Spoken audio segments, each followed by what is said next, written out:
Hello everybody, and welcome to the first episode of this series looking at interwar tanks that I think should be added to War Thunder. And like with the series that looked at World War I tanks, we will start off by looking at Germany, which of course in the aftermath of World War I is no longer the German Empire but the Weimar Republic. So before we take a look at the tanks, let's just give a very quick explanation of the current situation Germany was in. Because of course, in theory, under Article 171 of the Treaty of Versailles, quote, the manufacture and the importation into Germany of armoured cars, tanks and all similar constructions suitable for use in war are also prohibited. So basically Germany is banned from owning tanks. So again, in theory, this should be a very short episode.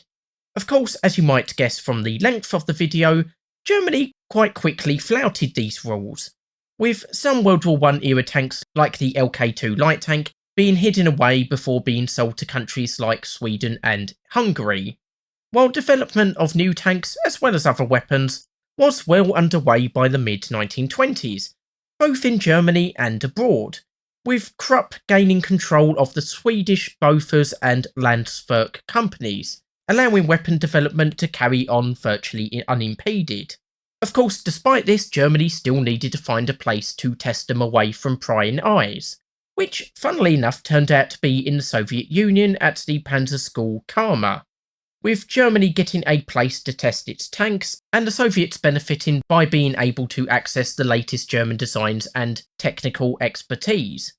All these factors also help to explain why Germany was able to go from a theoretically disarmed nation in 1933 to being capable of conquering Europe just a few short years later, as of course much of the legwork in rearmament was done under the Weimar Republic, so the now Third Reich could quickly put into production any already developed weapons, while now experienced tank designers could quickly design new tanks, while avoiding some of the pitfalls that other nations had, for example by introducing three-man turrets.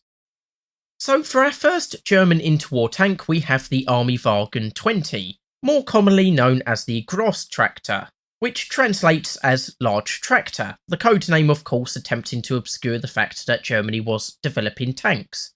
The requirements for the tank were set out in 1925, and in 1927, Krupp, Rheinmetall and Daimler-Benz were each issued contracts to develop their own designs, with two prototypes of each design being produced and sent to the Karma testing grounds in 1929. Of course, due to the various designs, there are some variations in how well they perform. For example, although it appears a top speed of 40 km an hour or 24.8 miles per hour was supposed to be possible, only the Krupp prototype got anywhere near this speed, with Rheinmetall's design reaching 22 miles per hour or 35.5 km an hour, and Daimler-Benz design going no faster than 8 miles per hour or 13 km an hour. Probably due to its overly complicated design. You can also see in the designs they are somewhat influenced by World War I designs, for example the tracks going around the entire hull. Uniquely, despite the designs weighing in at over 16 tons, the tanks were also supposed to be amphibious and could be fitted with two propellers to give a top speed of around 5 km an hour or 3.1 miles per hour on the water. Though this didn't really work out in practice, with one of the Rheinmetall prototypes sinking in testing, and the amphibious requirements were dropped in later designs, though it might in theory still work in-game. The gun to be used was a 75mm length 20 gun, designed by Krupp and produced by Bofors, and this could fire a 6.65kg shell at a velocity of 425 meters a second, so a little hard to aim at longer ranges but very deadly, especially since most tanks of this time will likely have very thin armour. In addition to the main gun, there is also a coaxial machine gun, and another machine gun fitted in a turret at the rear of the tank, which was to work as a defence against infantry and could also be used as an anti-aircraft gun due to having a very high elevation. Unfortunately, the armour leaves a lot to be desired as it is only 14mm thick, and the prototypes are made out of soft steel, so the tank would be very vulnerable to any serious anti-tank weapons, though it might be added with regular armour in-game.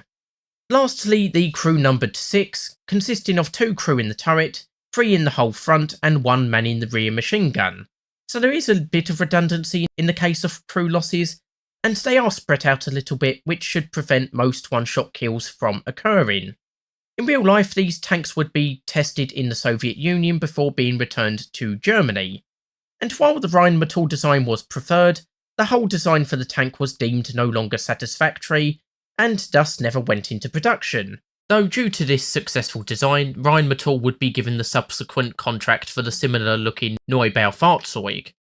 While the existing prototypes received minor upgrades such as the installations of radios, and in the case of the Krupp design, new turrets, and these were used in manoeuvres until 1935, at which point they were used as monuments. In War Thunder, however, they could see a new lease of life on the battlefield, bridging the gap between the cumbersome A7Vs and the lighter and better armed Panzer IIs and IIIs,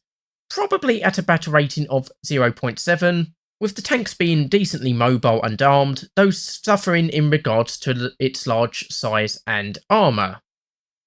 As you might imagine, Germany was also interested in light tank designs, having seen how effective the French Renault FT-17 light tanks had been during World War I. So in 1929, Krupp and Rheinmetall were issued orders for a new light tank design, codenamed Leichttraktor, or Light Tractor, with each company providing 2 prototypes each, though Rheinmetall would provide the turrets. Again, like with the Grosstraktor, there are some differences in the designs, with the Rheinmetall design being 100 kilograms heavier, as well as being shorter and wider than Krupp's design.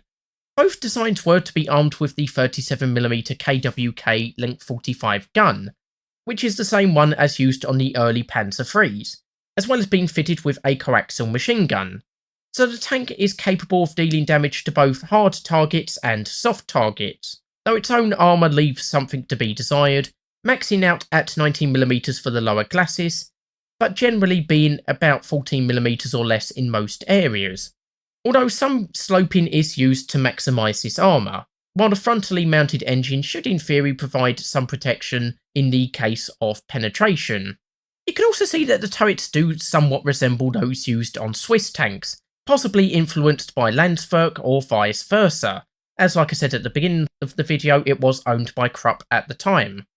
The top speed for these 8+ ton designs was initially supposed to max out at 40 km an hour, but this was later reduced to 35 km an hour or 21.7 miles per hour. Still pretty fast, though no doubt slower when going cross-country. And then lastly, the crew was to be 4, 2 in the turret and 2 in the whole front. Like with the Grosstraktor, these were tested in Russia, and some upgrades were made on their return, but like with the Grosstraktors, the design wasn't carried on, and after their use as training vehicles was over, they were also used as monuments. In War Thunder, I think these would make good 0.7 light tanks, fitted with a good gun on a fairly mobile chassis, while being decently well protected against small caliber weapons, and I think this would be a good fun tank for German players to use in the early tiers. And of course, the last German design that I'm probably going to cover in this episode is the Kleintraktor, or Small Tractor, which would go on to be the Panzer I. Now, I was going to cover this in the World War II episode, but it was in use during the interwar period, and it was used in the Spanish Civil War, so I'm going to cover it here. And like with the other designs, it was given other code names like the Krupp-Traktor or the Landsverk Schlepper. I've probably butchered that pronunciation, that last term being agricultural tractor, and the first one being just Krupp-Traktor, and eventually becoming the Panzer I. And this was armed with 2 MG-13 machine guns, which were able to fire AP bullets, which could penetrate Soviet T-26s at very close range, so not completely useless against enemy tanks, but obviously it's not going to do particularly well in that role.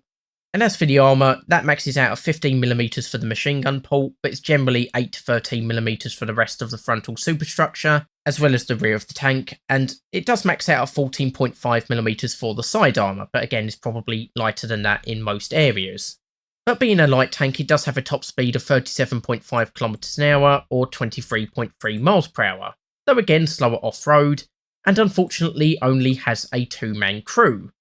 The Panzer I would quickly become outclassed by later tanks, but it still found quite a lot of success as a training tank, and even as a combat tank, with 40% of Germany's total tank force at the invasion of Poland being made up of Panzer Is, though this dropped off rapidly as the war went on. and this would probably go in at 0.0, maybe 0.3. It's a bit hard to balance this one because it's very fast and can deal with enemy tanks when using AP bullets, so it might potentially throw off the balance against the World War I tanks, but it could in theory still be added. And so in theory that is all of the German tanks for this period covered, but there is also the Räder-Raupen-Kampfwagen M28, better known as the Landsverk L-5,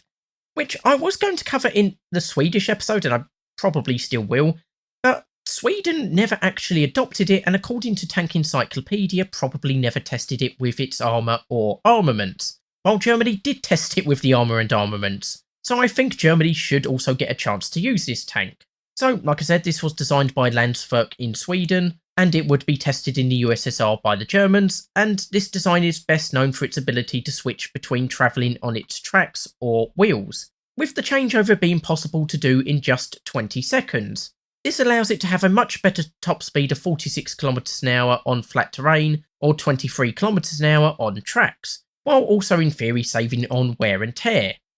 Other than that, it was armed with a 37mm gun, 2 Dreiss machine guns, one of these in a coaxial position and one at the rear driver hatch, was fitted with light armour and had a crew of 4, so a decent enough tank if not spectacular.